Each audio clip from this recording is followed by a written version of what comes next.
Europe 1 8h-5, Thomas Soto. Alors que le chômage a battu de nouveaux records le mois dernier en France, il s'est à peu près stabilisé à 6,4% de la population Thomas, active. je ne veux Qu'est-ce pas qui se passe? chipoter Bonjour sur Dany. les chiffres. Bonjour Thomas, je ne veux pas chipoter.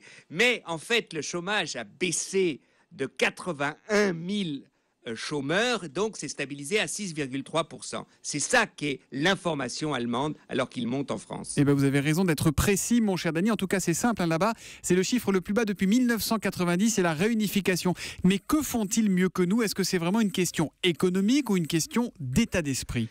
C'est une question d'état d'esprit et économique des petites et des moyennes entreprises. C'est là, en fait, que l'Allemagne puise ses ressources. C'est ça qui est extraordinaire. Et deuxièmement, dans la formation des jeunes. La formation professionnelle est un atout dans l'économie allemande. C'est à l'école et dans les entreprises, dans les petites, les moyennes entreprises et les grandes entreprises. Et c'est là où la France a beaucoup de retard. Vous qui connaissez l'Allemagne pour y vivre une bonne partie de l'année, Dany, est-ce qu'on raye vraiment des chômeurs en leur donnant des mini-jobs payés parfois 1, 2 ou 3 euros de l'heure? C'est vrai ou c'est du fantasme, ça? C'est une partie de la vérité. Il y a une précarisation du travail, mais la flexi-sécurité, la sécurité de ceux qui ont du travail précaire augmente. Et de plus en plus, les contrats à durée indéterminée augmentent en Allemagne. Donc, les Allemands et la coalition au pouvoir a vu le problème et petit à petit, pas assez rapidement d'après moi aussi, on essaye de corriger cette erreur. Mais comment vous voyez l'avenir, vous, chez nous et chez eux? Moi, je crois que l'Allemagne aura un grand problème